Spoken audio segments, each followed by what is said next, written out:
I'm really glad to be back. And the focus for the discussion today is going to be looking at drug allergies in pediatrics.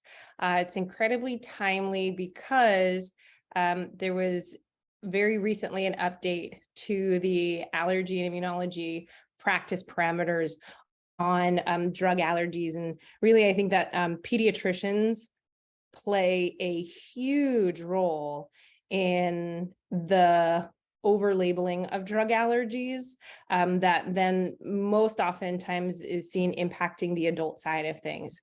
So I don't have any conflicts of interest. And I recognize that this can be very tricky clinically. And there's often, there's the science, and there's what you know as a physician, and then there's also parental concerns to have to be balanced. And in addition, so I'm not a pharmacist or an infectious disease doctor, so I'm less familiar with what, second line therapy or treatment might be. Sometimes people be like, what should I use instead? And I'm like, I don't know, I just tell you what not to use. So just keep that in mind. Here's some of the learning objectives, but really what I hope, everybody gains from this is either reinforcement of what you're currently doing, or maybe one or two new pearls that you can use moving forward. So first, I just want to talk about some of the terminology that pertains to the world of drugs and drug allergies. So there's adverse drug events, and all that means is that something bad happens due to a medication or a combination of medications. So lots of things can have adverse drug events. But as an allergist, really what we like to focus on are hypersensitivity reactions. And that is an interaction between a drug and the immune system. Now, all of these terms oftentimes get lumped together: adverse reaction versus allergic reaction versus the drug allergy section. In the context of patient safety and documentation, they are, again, often used interchangeably, and the lay person will use them interchangeably. But think of an adverse reaction is the drug caused something bad. An allergic reaction is a type of adverse reaction, but it involves the immune system. Where it can get confusing is then the drug allergy section is what gets documented in the EHR or put on the wristband.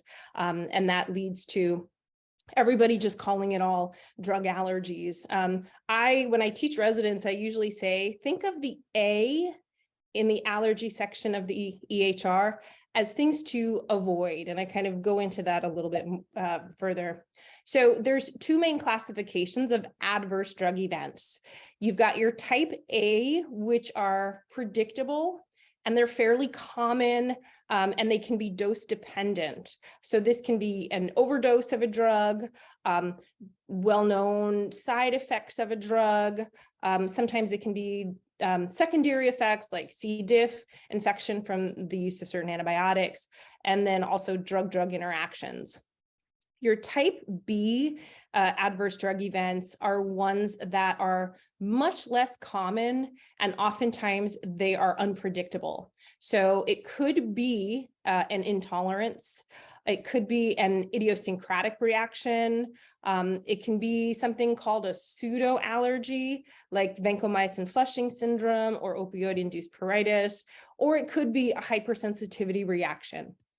So epidemiologically, adverse drug events occur about 4 per 100 hospital admissions. So adverse drug events as an overarching thing is relatively common.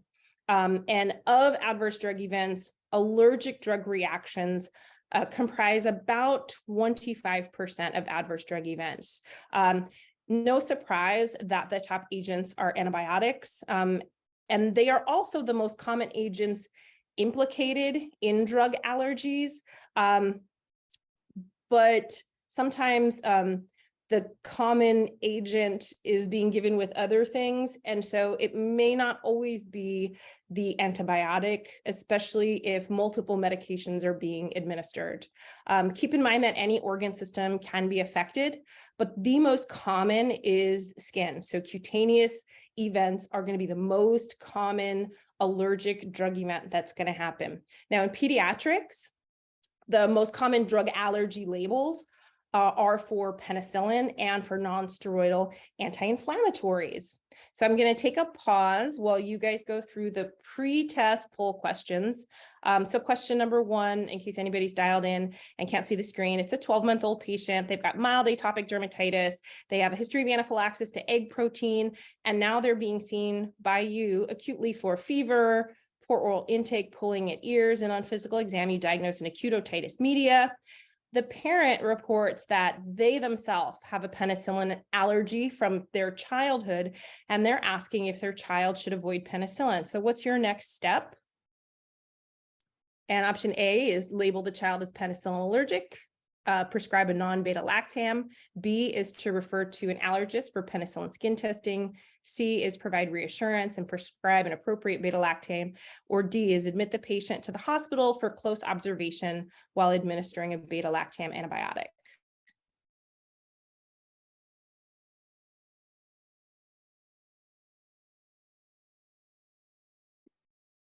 I could leave the pre-test up as we go, just like how you just did not as you go through your presentation. I think that's a great format, and we have a small group, so. Oh, okay. No I mean, worries. we can wait till they answer this one, and then when you get to the next question, you're giving them something to think about. They're concentrating. I was just gonna say, these are hard questions. I definitely am needing all my focus power for these questions. So hopefully by the I love end, that. it won't be as hard. Absolutely. This is great.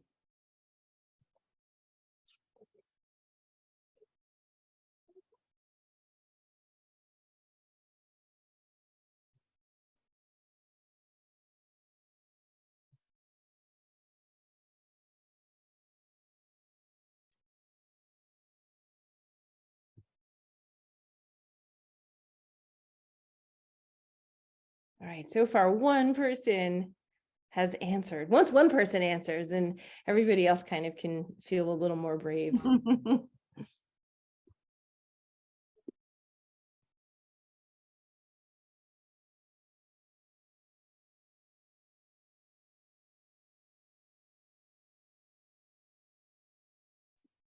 Here we go. They're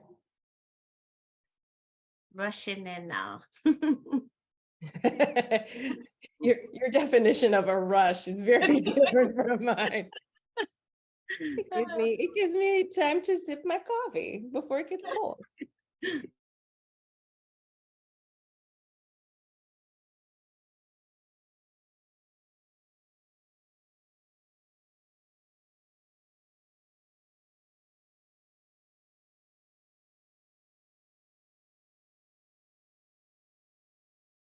All right, there we go. There we go. Now the momentum is getting people to answer.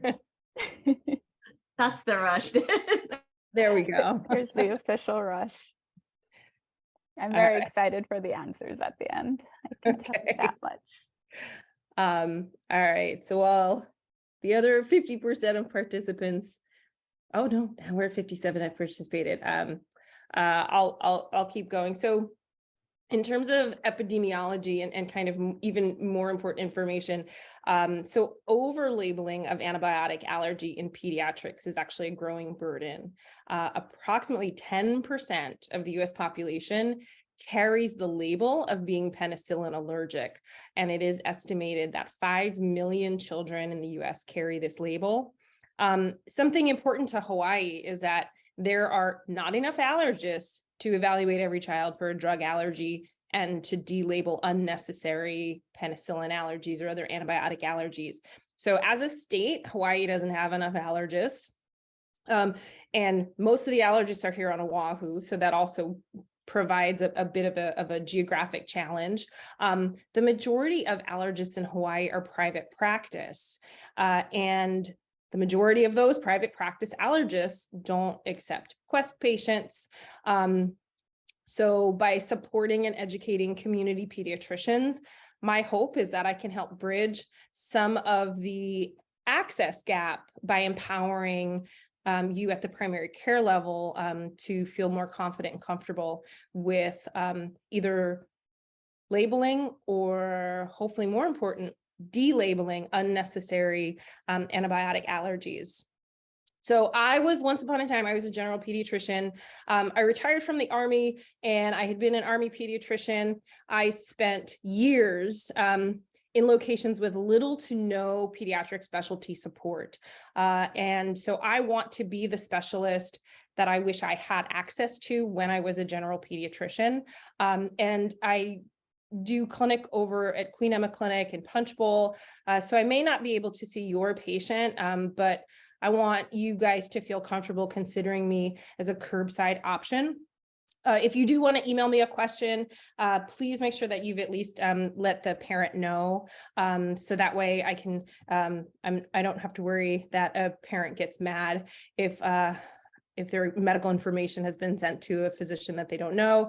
I also need to abide by HIPAA. So I don't go into patient medical records for curbside consults unless I know specifically that the patient has given permission for me to do a record review. So we're going to go into a little bit of science, but it makes things make sense.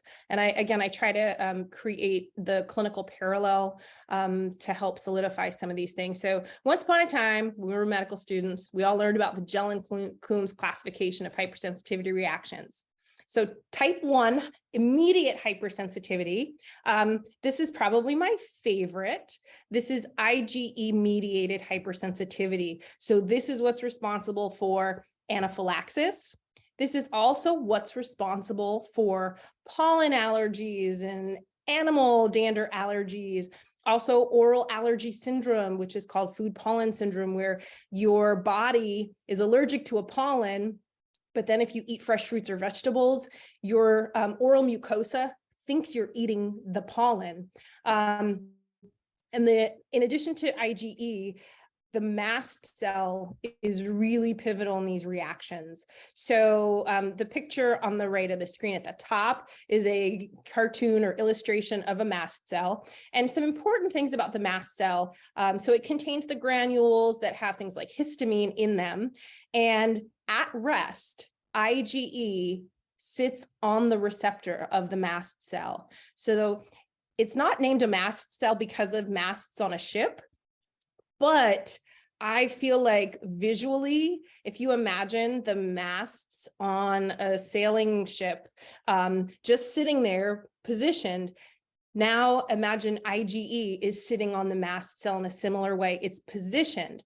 And that's why when that antigen, whatever it is, if it's peanut protein or penicillin, when it binds IgE, it triggers degranulation very quickly. A lot of times when we think about antibody-mediated things, we think it takes, 7 to 14 days, sometimes longer, but not with IgE-mediated reactions, because the IgE is already sitting there at rest and it causes that rapid degranulation.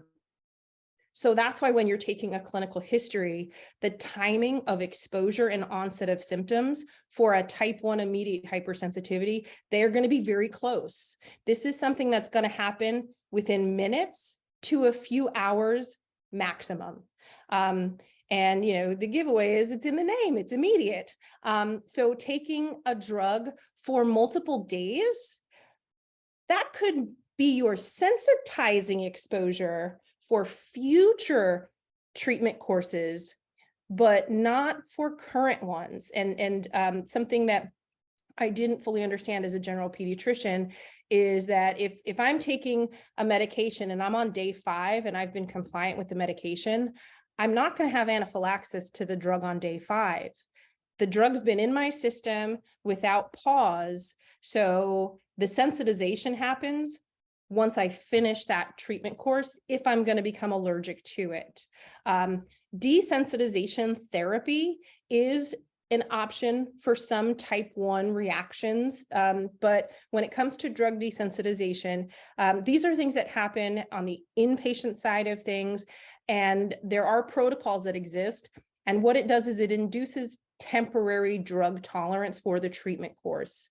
So if a patient has a true type 1 allergy to a drug, but they need to take that drug for whatever their infection is, its sensitivity, you need to treat them with that beta-lactam or whatever, you can induce temporary tolerance. And so they can receive the treatment course, but then once they stop the treatment course, they lose the tolerance. So they would have to undergo a desensitization again if they needed that same antibiotic delivered at another time. So here's another question.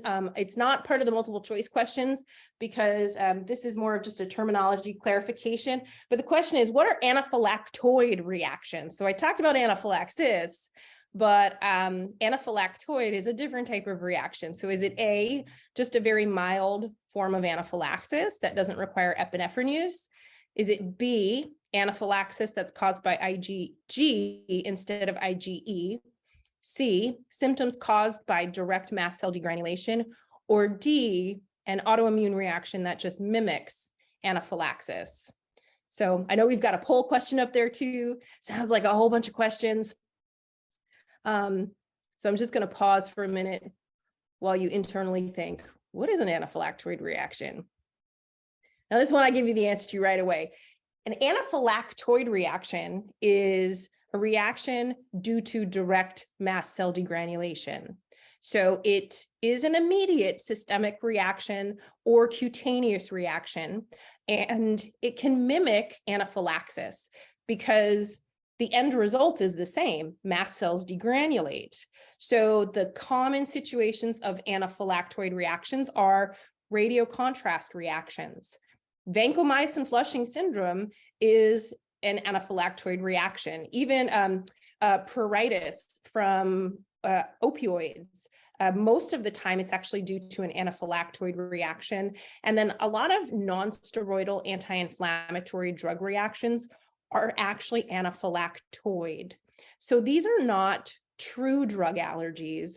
They are usually called pseudo allergies. So there's no IgE that's involved. So allergists, from the clinical standpoint, we don't have anything to offer in terms of testing or evaluation. But the good news is that usually these are going to be cutaneous only.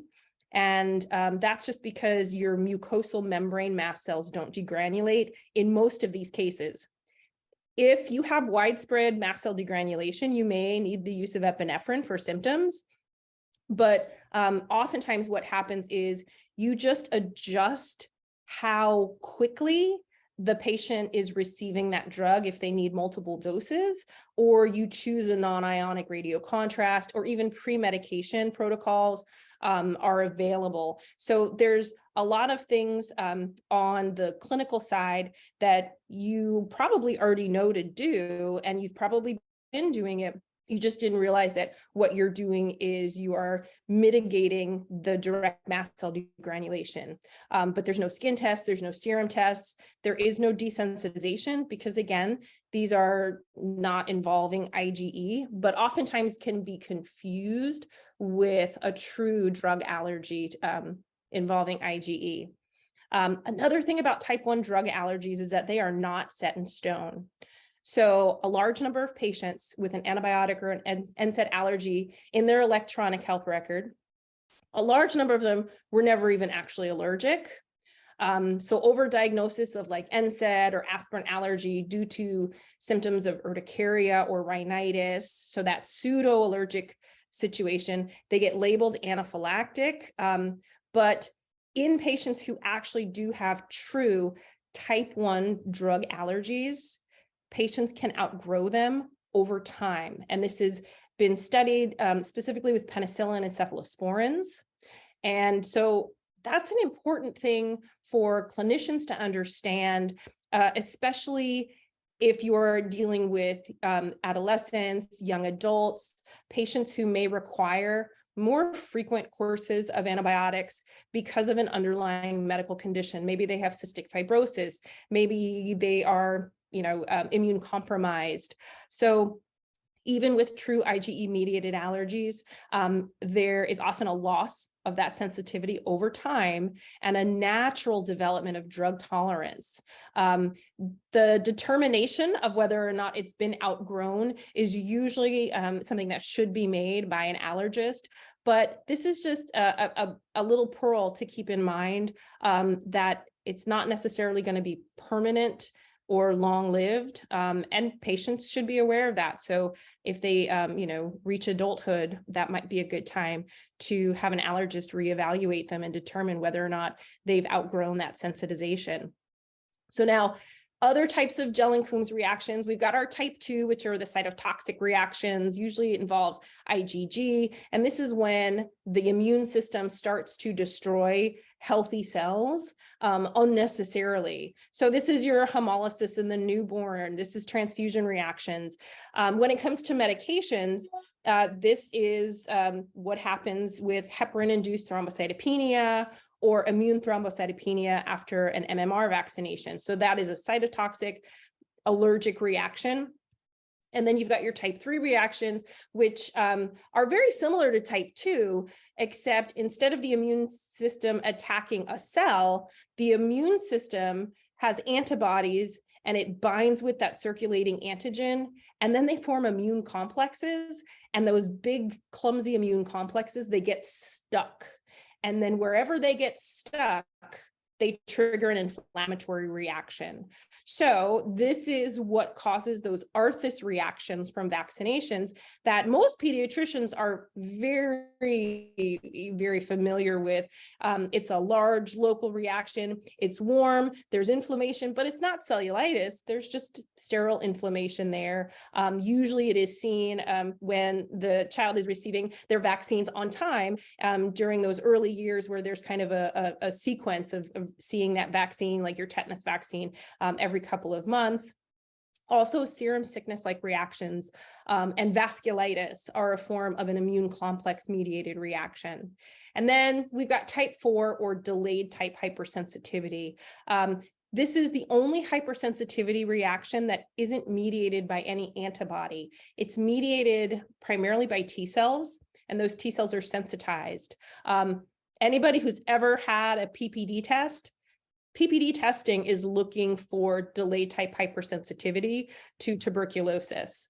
Other forms of delayed type hypersensitivity are your allergic contact dermatitis, poison ivy, people who get a contact rash from latex gloves, but also this is responsible for a lot of the cutaneous reactions like those maculopapular rashes from drugs.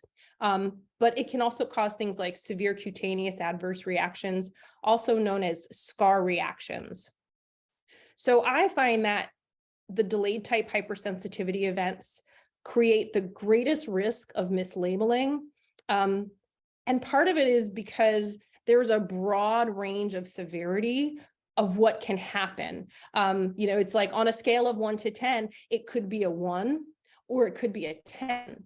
So your severe cutaneous adverse reactions can be life-threatening. This is your Stevens-Johnson syndrome, your toxic epidermal necrolysis, drug reaction with eosinophilia and systemic symptoms, also known as DRESS, or the rare but very dangerous acute generalized exanthematous pustulosis, or AGEP. So these are dangerous adverse reactions from medications.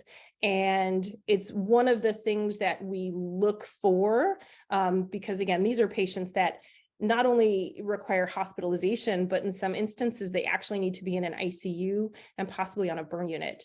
But also your delayed onset event could be totally benign. It could be that benign amoxicillin rash that is seen with viral infections like mononucleosis. Those patients don't end up hospitalized. It's just the interaction between the drug in the setting of that viral infection that is causing that benign rash. The other thing too is the skin findings could be totally unrelated to the drug. So what makes this hard is that you could just have a viral exanthem or infectious triggered urticaria.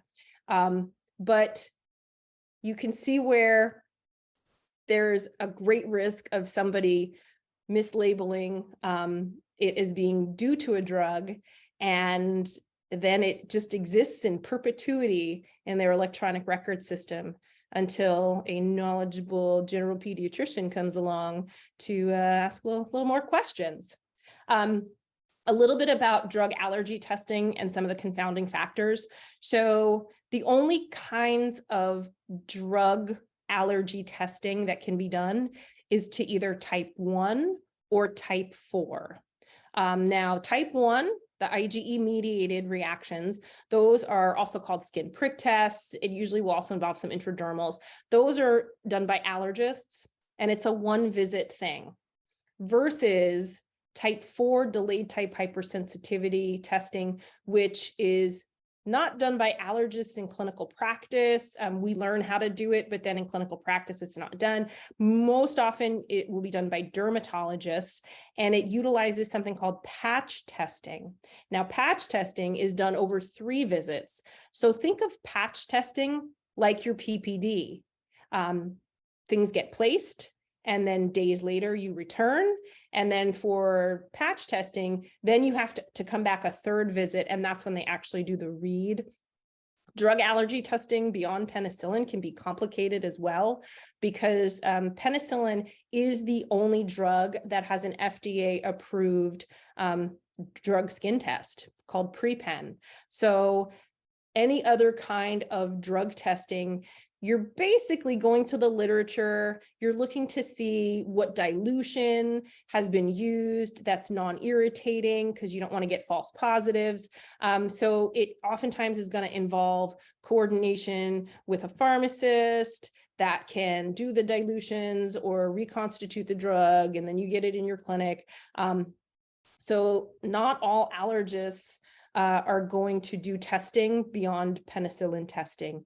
So just be aware of that, that we do have a limited arsenal of what we can use to evaluate patients. So I'm going to go into some clinical pearls specific to beta-lactams, because really that's the #1 label that gets placed on medical records as a drug allergy. So pediatric clinicians are incredibly important to allergists. A 2017 study found that 75% of children who are labeled penicillin allergic were given that label before their 3rd birthday. The study also concluded that in their pediatric penicillin allergy labeled children, 76% of them, just based on history and simple assessment, were not actually allergic to beta-lactams at all. Similar to, mislabeling of food allergies, mislabeling of things like penicillin allergies can have long-term impacts and effects. It can have increased healthcare costs, longer hospital stays, even things like military enlistment and service academy eligibility can be impacted by somebody carrying a label of being allergic. So as I said, the Drug Allergy 2022 Practice Parameter Update was recently published. And so they've really put out some solid guidelines that within the allergy literature, it was known, but now that there's been this update, it'd been 10 years, I think, since they had previously updated it. This is going to be really good information to put out to all of you guys. So some of the key pearls that pertain to beta-lactams. Patients with a penicillin allergy label are more likely to be treated with broad spectrum, less effective and more toxic and more expensive antibiotics. So longer hospital stays, associated antibiotic infections like C. diff, and that leads long-term to increased mortality. So they recommend a proactive penicillin allergy delabeling strategy. And I know a lot of people who say, well, what's the harm in having a penicillin allergy label? Is it really that bad? Let's stay on the safe side. Let me be conservative and just leave that allergy label there. So if you look at the percentage of the population that is actively engaged in medical care, so 10% of the population carries the label, but when you look at patients who have some chronic medical issues, get hospitalized, that percentage actually goes up. So up to 20% of the population that actively needs to be receiving medical care for chronic conditions carries the penicillin allergy label. And this not only impacts their personal health, but it also has public health implications, antibiotic resistance, like I said, C. diff infections, more costly antibiotics are used, longer hospital stays. And when you look at what happens when these patients receive formal allergy assessment and evaluation, less than 5% of them truly are allergic to penicillins. So imagine millions of patients are carrying a label, but only 4% are actually allergic and truly do need to avoid the drug. So when I was a medical student, I was taught that patients who had anaphylaxis to penicillin had a 10 to 15% risk of cross-reactivity to cephalosporins. That's what I was taught as a medical student. Turns out the information that I was being taught was based off of older data from the 60s and early 70s. And that data stemmed from manufacturing cross-contamination once upon a time. So penicillins and cephalosporins were being manufactured in the same location.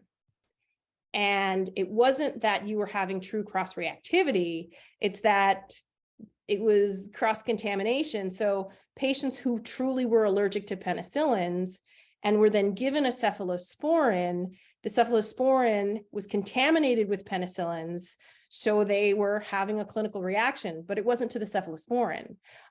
As manufacturing has greatly improved, this cross-contamination is no longer a manufacturing concern.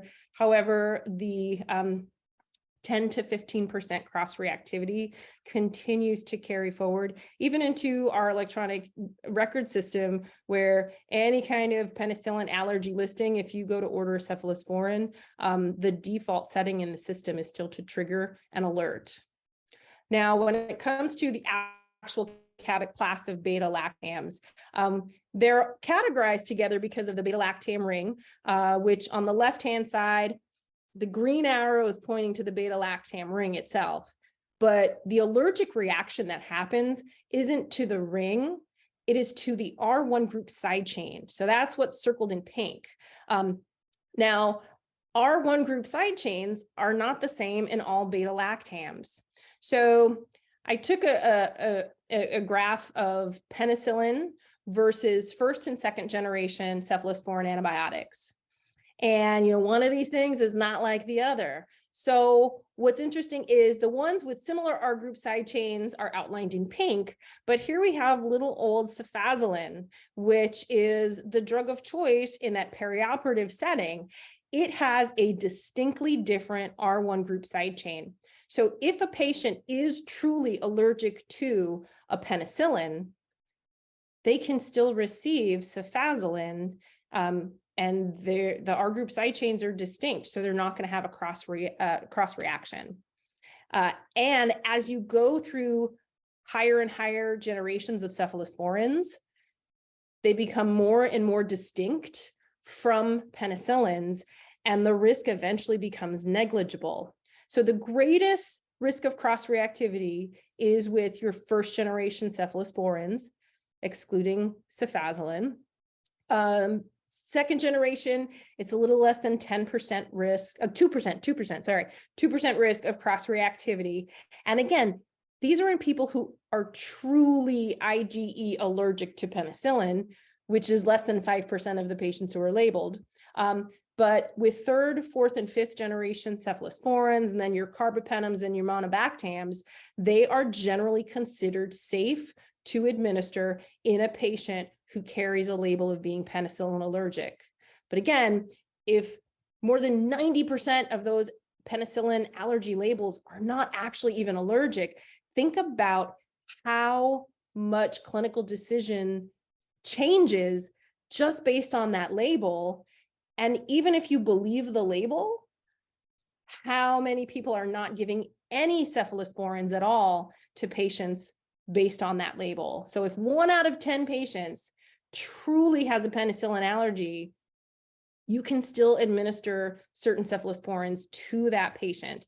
And this is usually where, I recommend, if you're not sure about which cephalosporin may or may not be at risk, you phone a friend who's a pharmacist, because they'll be able to help guide which ones are distinctly different in terms of that R1 group side chain.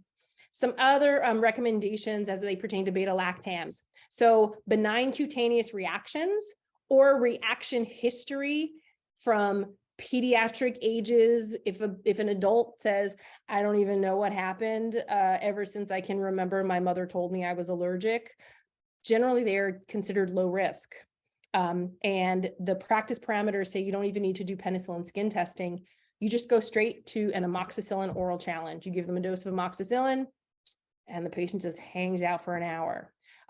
Now, a good history is going to be able to identify if the patient had severe cutaneous adverse reactions. So again, your SJS, 10, DRESS, those patients were hospitalized and probably in the ICU. So when you ask the history, one of the things is, did you have to stay in the hospital? If they say yes, or if they say, I think so, my mom said I almost died, that's a different scenario. Do not challenge that patient. Don't challenge it. But if they have a benign cutaneous rash, nowadays, parents will bring in their smartphone with the picture of the rash, so you can see it and be like, oh yeah, no, that's not a worrisome rash. Then an amoxicillin challenge can be administered. They don't need to do penicillin skin testing. So the practice parameters stratify beta-lactam allergy patients into kind of two tiers of categories. So was their reaction concerning for anaphylaxis, or was whatever happened non-anaphylactic? And was the reaction verified or unverified? So again, that distant history of, I don't know, my mom just told me I shouldn't have penicillin, or yeah, I still don't know, but my mom told me I had to spend a week in the hospital. Verified versus unverified. So if you have someone who has an unverified history and it was not anaphylaxis, so again, that benign rash, when it comes to cephalosporins, you should not be concerned at all and just administer whatever cephalosporin is clinically indicated. History of anaphylaxis to a penicillin, then when it comes to the cross-reactivity concern, it's going to be that different R group side chain.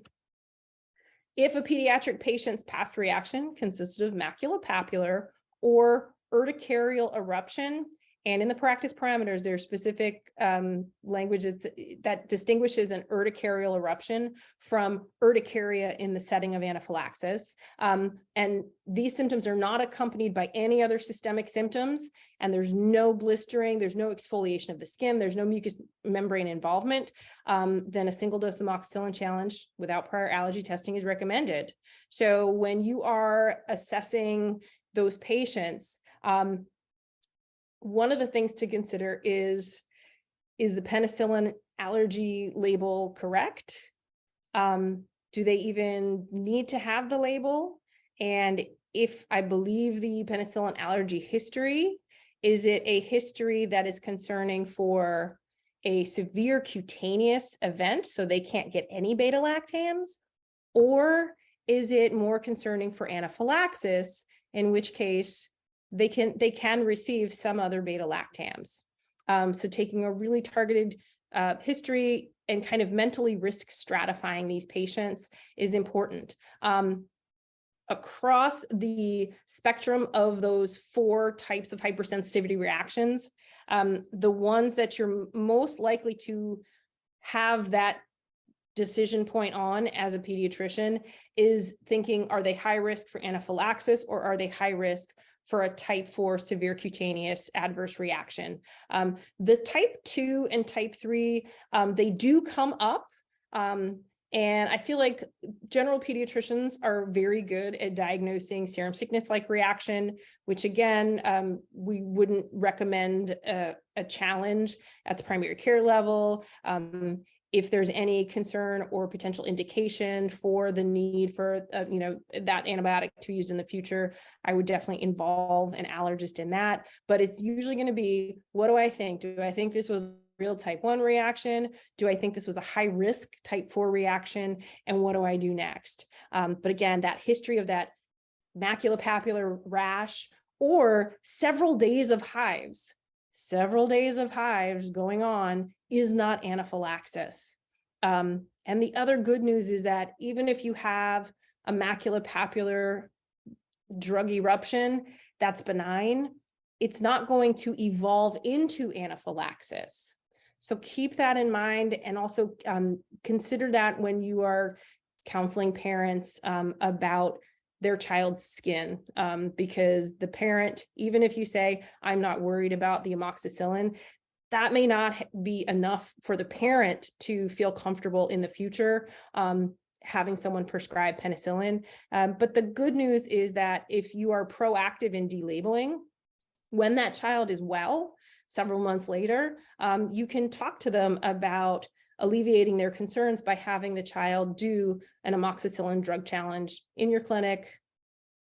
You'll have them hang out for an hour, and then the parent will hopefully be reassured when they leave. So a little bit more clinical pearls and drug allergies. I want people to consider, is what I'm seeing in the electronic medical record, is it accurate? A lot of times I've seen a patient who has a history of anaphylaxis to shellfish, and then somebody also goes and enters radiocontrast and iodine into their allergy section. I've seen many times environmental allergies are put in the allergy section. I don't remember anybody prescribing that I go mow the lawn due to my grass allergy, but environmental allergies to things like tree and weeds and grass pollen and animal dander and dust mites, that creates noise in the allergy section of the EHR. So for environmental allergies, I really recommend not including them in that section. Now, if they have allergic rhinitis from their environmental allergies, then that goes on their problem list, not in the allergy section. Food sensitivities or food intolerance, again, I recommend putting that in the problem list, distinct from true food allergies. So if someone has anaphylaxis to a food, yeah, then that should go in the allergy section of the EHR. But then also there's a misunderstanding that it's permanent.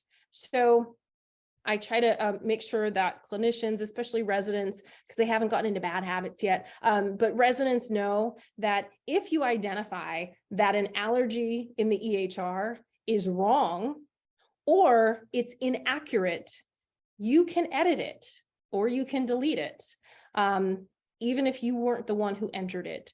What you're doing is you're paying it forward.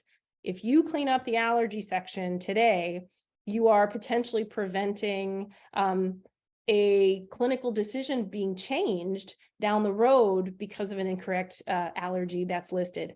Anytime you're going to delete something, though, make sure the patient knows, hey, oh, you're not allergic to radiocontrast? Okay, well, somebody put it in your record.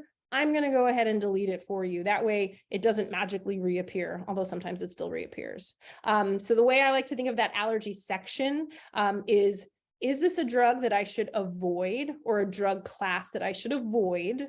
There are many adverse drug events that are not allergic, but you should still avoid the drug. So if use of montelukast makes somebody suicidal, that should be listed because I'd want to avoid use of that drug.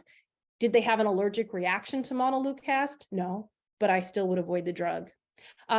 Awareness. So is there a reason that other people who might prescribe for that patient should be aware of something before they write a future prescription or do a procedure? So even though we call them pseudo-allergic reactions, if somebody has a reaction to radiocontrast, in the future, other people should be aware about that. So I would include that in the allergy section. And then again, anytime somebody has anaphylaxis, whether it's food, insect, drug, definitely put that in the allergy section of the tab. So some low-hanging fruit when it comes to the allergy section, like I said, delete or don't put in environmental allergies. Family history is not a reason to put a drug allergy label on a patient. I've seen it happen when I was a general pediatrician, moms on labor and delivery, or the newborn needs to go on antibiotics because of a fever. And the parent says, well, I'm allergic to penicillin. Okay, that is not a reason to not administer an antibiotic to a child or to put that in their drug allergy section. Family history is family history. When it comes to drug allergy and drug allergy labels, that is a relatively common reason that a drug allergy label makes it into somebody's chart, is that there was this distant family history of a first-degree relative. Considering how rare true anaphylaxis or Stevens-Johnson is to antibiotics, when somebody says, oh, well, me and all of my siblings, we were all allergic to penicillin, that family probably should have been a case report, because statistically, if something happens 1 in a million times, how did it all happen to the same family? This is different from people who might have genetic conditions like malignant hypothermia or G6PD deficiency or hereditary angioedema. I'm talking about true immune-mediated drug allergies. They are rare and they are not inherited. Also consider, is the antimicrobial allergy, is it going to be pertinent to decisions in the future for prescribing? Like, just because somebody had diarrhea from an antibiotic, would I never prescribe that antibiotic? Well, no. If no is the answer, then don't put it there or delete it from the EHR. So other important elements with risk stratification, and these are really kind of questions you ask yourself. Did the symptoms have, things like urticaria with angioedema, cough, wheezing, all in that immediate setting that makes me suspect this was anaphylaxis? Did it happen within minutes to hours after the first dose in the current treatment course? If the answer is no, they probably didn't have anaphylaxis. So that patient who develops urticaria days into a treatment course, or even after they finished the antibiotic and they get urticaria, what they probably have is infectious triggered urticaria. Infectious triggers of urticaria are incredibly common.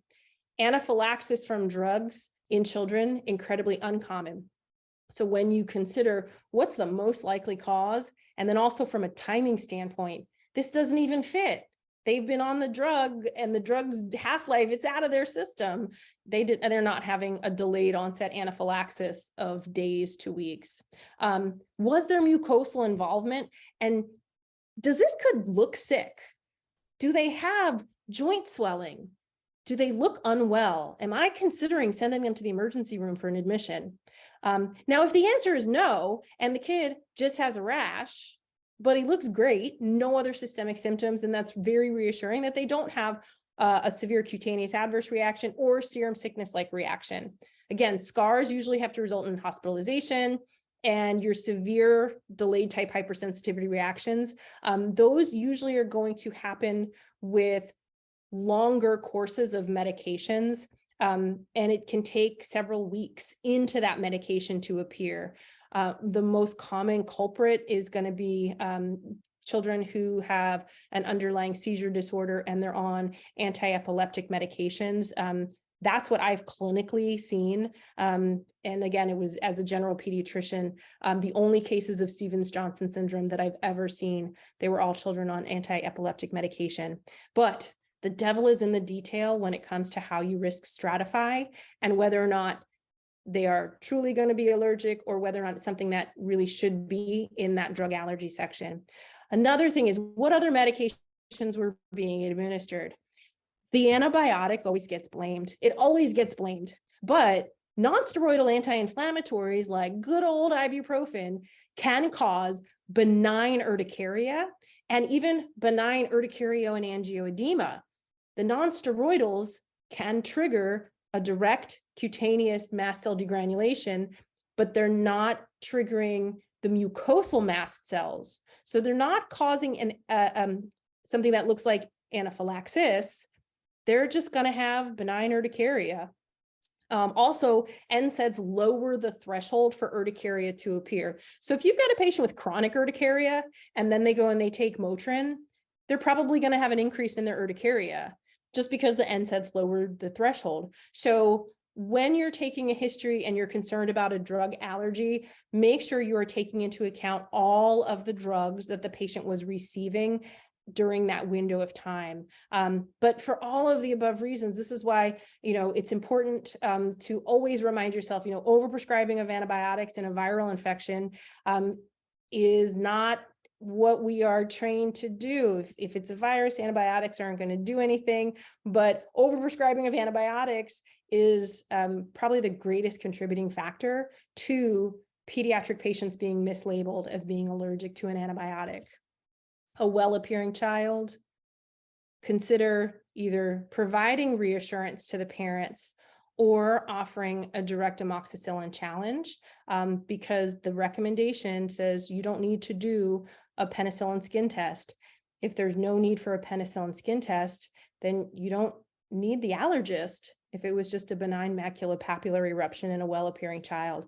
And the drug allergy practice parameter updates really is trying to empower primary care providers to feel comfortable with considering doing this in their clinic. Hypersensitivity reactions, type 2, 3, and 4, they're not going to evolve into anaphylaxis. Now, could those patients safely receive that drug in the future? Probably not. If you got vasculitis from a drug, the recommendation is probably going to be to avoid that drug in perpetuity. If you've got Stevens-Johnson syndrome from that drug, nobody will ever give you that drug again. But those patients are not going to evolve into anaphylaxis. You don't need to give them an EpiPen, but they do probably need more intense evaluation, either hospital stay or at least getting some lab work, looking and seeing what whether or not they're having thrombocytopenia, hemolysis from the drug, or if they have eosinophilia. The rash that evolves 5, 7, 10 days after the antibiotic course was started, it's not anaphylaxis. It's just not how immune-mediated hypersensitivity reactions work. They all kind of hang out in their own lane. And then final, clinical pearls. A shellfish allergy is an allergy to shellfish. It's not an allergy to radiocontrast or iodine. Radiocontrast reactions aren't even technically allergic. They're pseudo-allergies. And patients who are allergic to egg or soybean, they're allergic to the protein component of the food. So keep that in mind, because soy lecithin and egg lecithin, that is not protein, that is a fat or an oil-based element. So some drugs have egg lecithin or soy lecithin. And the guidance from allergists is that the risk of there being minute amounts of protein in the drug that has the egg lecithin is so low that we don't advise to avoid the drug. That comes up sometimes with things like propofol. You would not avoid propofol in a child who has egg or soy allergy because the protein's not in the propofol. Another question I've been asked a lot is, if someone has a penicillin allergy label, what about cheese? Because, I'm a fan of cheese, and it's like, what about the good stinky cheeses like blue cheese? They don't use penicillin in the making of things like blue cheese and camembert and stuff. So even if someone is truly allergic to penicillin, the drug, they can enjoy gorgonzola cheese, not the same thing. So I can go through some of the answers to the pre-test questions. All right. So the first person who answered this question, they got the answer right. Reassurance to the parent and prescribe the appropriate beta-lactam. Because again, let's run the poll test real quick. Sorry. And then we have okay. So we can do Q&A while we're running the post test. And then we can we're all gonna get the first one right now. Everyone's gonna get the first one right. I'm sorry. No, not at all. We do have quite a few questions in the chat. I don't know if it makes more sense for me to read them to you, or if you want to just scroll up and look through them yourself. Oh, okay. Oh, I can scroll through. So vancomycin flushing. So it's anaphylactoid. Seems like mast cells degranulate. Yep, and there's histamine release, but I've heard mixed things about using antihistamines in this scenario. What do you recommend? So there is histamine that's released. The good news is that it's cutaneous only mast cells. So could you administer antihistamines? Well, yeah, you can for comfort. Usually what you do is you slow down the infusion.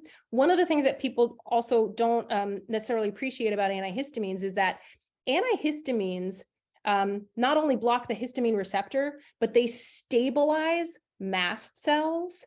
So if you know that the patient has this reaction in the past, my recommendation would be to pre-medicate with some second generation antihistamines before you begin the infusion, assuming you've got time, there's time to be able to do that, because that will help prevent the mast cells from degranulating because it kind of stabilizes them. How long do you wait to schedule skin? Okay, so penicillin test after suspected allergy. That's a great question. So one of the things is if I had an IgE mediated reaction, and this applies to all of them, I have now used up all of my IgE and I made all my mast cells degranulate, and that needs to be replenished. So if you think someone had anaphylaxis to anything, allergists need to wait a minimum of 4 weeks to allow the replacement of what was just consumed to populate so that you don't get a false negative result. So a minimum of 4 weeks. And I remember learning cross-reactivity in medical school in Germany. And yeah, so it is affected worldwide. And like I said, I was like, mind blown. do you have any knowledge about current manufacturing processes for cephalosporins outside of the US? I do not know that, but most of your manufacturing places in overseas locations, like in Europe, if they are manufacturing and sending to the US, and it is something that is FDA approved, they need to meet our standards of manufacturing. That's part of the process of places that make drugs that the United States purchases. Can a MOX challenge be given in older kids? And what would the dosing recommended do? Yes, in fact, the practice parameters encourage amoxicillin challenges in adults. So for the adult, you would just give them a 500 milligram dose. And then for a child, where you're going to be doing weight-based dosing, you will give them the equivalent of whatever the appropriate weight-based single dose is. So if based on their weight, they would get 100 milligrams. If you were to treat them, then you give them a 100 milligram dose. Okay. I'm always nervous changing the allergy section. Yes. And honestly, I know a lot of people don't feel comfortable deleting, but if you identify that someone has a penicillin allergy because of a family history, it's actually inaccurate medical documentation. So you are correcting the inaccurate medical information. But at a minimum, a lot of people, the electronic record system doesn't force them to add detail. So if you see something that doesn't have detail and you know it's mild, then at a minimum, edit to add the detail. So if someone, let's say, a female gets a yeast infection whenever she takes certain antibiotic, and she wants that in her record, well, then just clarify. Don't just list the antibiotic as an allergy and then not put any additional details to it, because that will help other clinicians. That patient goes to urgent care, goes to the ER. They're going to see some of that detail and they're going to know, okay, well, if that's still the best drug of choice, I'm still going to prescribe it. So environmental allergies are different to food. So if someone is truly allergic to a food and they have anaphylaxis to that food, please include that in the allergy section. But when I see things like sneezing from dust mites in the allergy section, I delete it, because we're not prescribing dust mites to patients, and so it's not going to impact future practice. Recommendations for patients who report multiple antibiotic allergies, intolerance, including beta-lactams. Is allergy immunology consultation for evaluation testing challenge of beta-lactams warranted? So for beta-lactams, and I have communicated with the other community allergists, here on Oahu, all the community allergy offices, the private practice offices, they do penicillin skin testing, and penicillin challenge. So at a minimum, they can clarify the penicillin question. But there are some patients with multiple drug allergy listings. And in some instances, I know that like the drug allergy experts out of Texas, they've diagnosed patients with a mast cell activation syndrome. So it's not the drug, it's that their mast cells leak all the time. And then there was also a case, I think it got published, where the patient had vocal cord dysfunction. So every time they took a drug, their only symptom was my throat closes, but they never had any other symptoms, no cutaneous symptoms, no wheezing, and audible stridor. Well, vocal cord dysfunction is very common. The board question is almost always an adolescent female athlete, track star, audible stridor upon running, and someone prescribes them albuterol, because vocal cord dysfunction is a masquerader of asthma and a masquerader of anaphylaxis. So there was a case where it was all vocal cord dysfunction and the patient wasn't allergic. But sometimes that level of granularity really is for the allergist to help identify, because when I was a general pediatrician, I didn't have that kind of time to be able to sit and go through 10 to 15 drugs. Now, the good news is most of those are adult patients who have that really lengthy list of antibiotic allergies, not as often seen in pediatrics. I don't know. Ooh. I think, did I get through all the chat questions? No, I didn't. So if a child presents with maculopapular rash, but otherwise well appearing on day 6 of amoxicillin, do you continue 10-day course, completion of amoxicillin, or switch antibiotics? Now, there's some debate about that.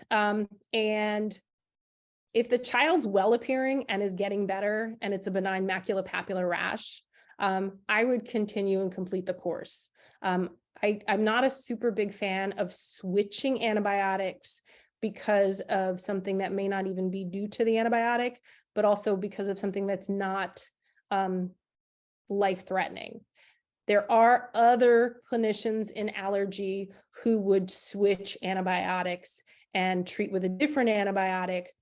The problem with that is that to the parent, it instills in them that the child's allergic to that drug. So if you are going to do a drug switch, which is, like I said, even in allergy, there's a division of like, what do you do? Just make a point of informing the parent that you just hope it clears the rash up sooner. And what you want to do is you want to have a follow-up with that patient to find out, did it really make a difference on the rash? Because if it's the drug causing that benign rash, it should clear up within about 24, maybe 48 hours of stopping the drug. If the rash continued for days and days, it was more likely to be due to the infection or the inflammation, not the drug. And that's an important conversation to have with the parent. All right, and then we ran a little late, but you guys asked some really, really great questions, so I definitely wanted to make sure I gave time to that. All right, so I think I can share results of the post-test. I don't know, is it showing? Yes. Oh, this one you guys already knew the answer to. Okay, so reassurance to the parent and prescribe the beta-lactam. So for the second question, so the 5-year-old patient, a medical record lists penicillin allergy, but the parent says that their child, when they were 3, had COVID-19. They were prescribed amoxicillin, because remember, 2 years ago, we gave a lot of amoxicillin and Zithromax. And 2 days after they had their last dose of that amoxicillin, the child had a diffuse urticarial rash. It had a dusky central clearing. And the parents say that they were told at urgent care it might be a drug allergy. And so they were prescribed steroids and antihistamines, and the drug allergy was put in their record. So what do you do next to clarify that drug history? Do you advise the parent to continue to avoid penicillin? Do you prescribe an EpiPen and advise to avoid all beta-lactams? Do you update and edit the EHR and label this as a severe cutaneous adverse reaction? Or do you inform the parent that it is probably okay to receive penicillin in the future and even offer to do an amoxicillin challenge if the parent is still concerned? Oh, wait, I messed up again. Sorry. No, we went through all the questions. Oh, you did. You Okay. Give us all So- the answers. Yes. So this would, the description, especially that dusky central clearing, is going to be urticaria multiforme. And that is going to almost always be due to a viral infection. COVID-19, it's just like all the other viruses. It has cutaneous things that oftentimes can be seen with it.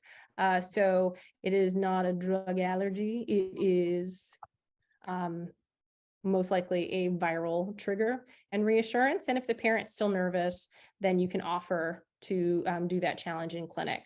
All right, so for the last question, all right, this is, oh wait, no, that's the first question. This is why nobody ever puts me in charge of the poll. So this is that 12-year-old presents to the emergency room, abdominal pain. Surgery says we need a CT with contrast. And there's a history of anaphylaxis from shellfish. What's the next appropriate step? And hopefully I made that point about shellfish and radio contrast being urban myth, but you just go ahead, you perform CT with contrast as ordered. You don't need to pre-medicate. You don't need to avoid, because radio contrast reactions are anaphylactoid. Shrimp and lobster anaphylaxis is anaphylaxis, and ne'er the two shall cross. Thank you And so with that, much. That was such an amazing presentation, and seeing thank yous coming into the chat as well. I learned so much. I'm definitely going to feel a little bit more confident about editing that allergy section coming up, and we'll absolutely be telling every single resident I come across about the penicillin and cephalosporin lack of cross-reactivity. Thank you so much again. Thank you for everyone for staying long. Pretty much everyone was able to hang out, which really goes to show how great a talk it was. So thank you so much for coming back. Thank you everyone for joining. We'll see you all on December 7th. Sorry, I can't calendar today either. And we'll be talking about the complex care clinic with Pam Almeida.